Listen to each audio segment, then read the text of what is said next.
friends, I have another kettlebell workout for you today. This is one that I found on my old Instagram and decided to retry today. You'll need at least a really heavy weight, like the heaviest one you can find. I have a 75 pounder. And then it'd be great to have a middle weight, somewhere in the 30, 35 pound range. And then a light one would be nice too, but if not, you can just do it unweighted. That's during the warm up and cool down. So if you don't have that lightweight, that's totally fine, or you can use like a can of some sort. So grab the heavy one, the middle one, and a light one if you have it, and we'll get started.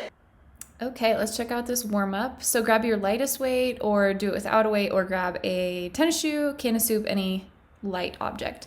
You're gonna do 6 total Cossack squat, which is like a lateral side lunge, and then you're gonna dip that knee down, bridge, and press up.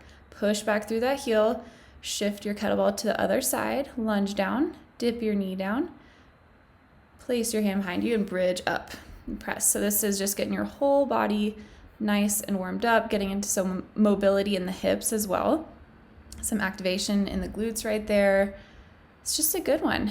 If you don't have that much hip mobility, just do a side lunge to your limit and then place your hand behind you so that you can lower down slowly.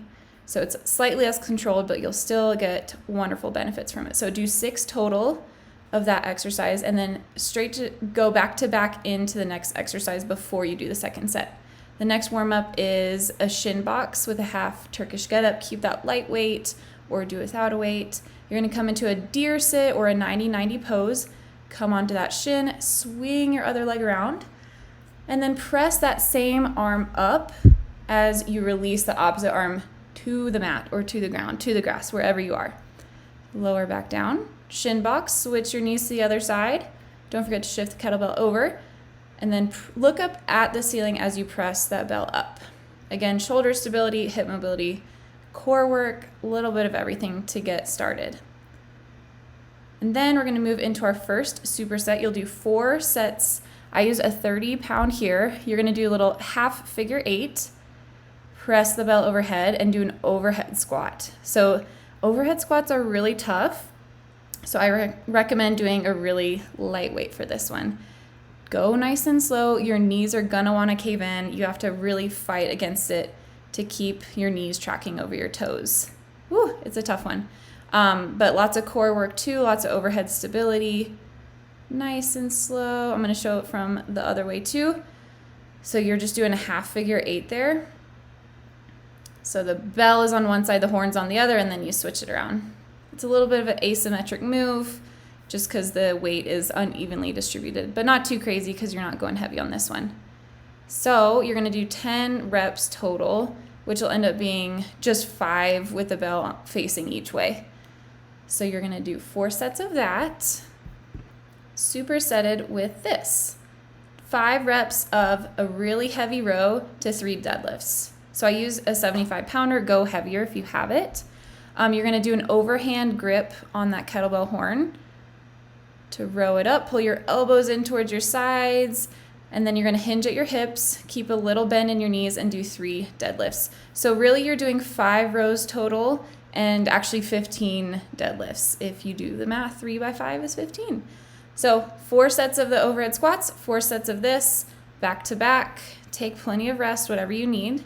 And then we'll move on to superset B, which is 6 reps of a push-up, a double kettlebell deadlift, single clean, and then a single snatch with a reverse lunge. That is a mouthful.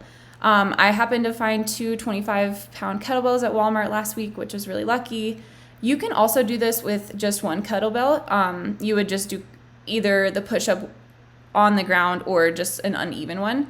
So you jump back, do a push-up, jump forward, do your deadlift, release one of the kettlebells, clean it up on that arm, and then snatch overhead as you reverse with the same leg. So we're doing 6 total, which means 3 on each side. And just for a different view, push up, jump forward on the outsides of your kettlebells, release one kettlebell, clean the other one up. Everything's on that right side. And then you jump back, do your push up. The deadlift is with both arms, and then everything's gonna be on the left arm now for the clean, the lunge back, and the overhead snatch. Have fun.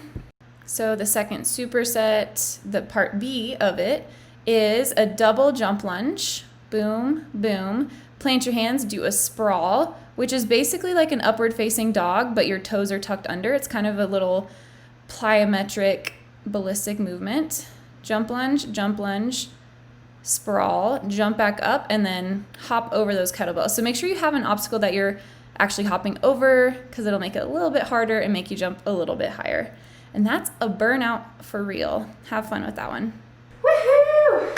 All right, you're not quite done. You have a cool down, which is the exact same as a warm up. So 2 rounds of the Shin Box, the half Turkish get up thing, 2 rounds of just 6 reps each.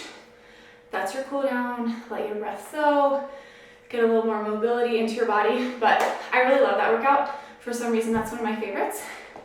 Very enjoyable, very fun, a little bit of everything. So I hope you liked it. If you did, please like it and subscribe so you get to do the next workout with me. So I'll see you guys next time.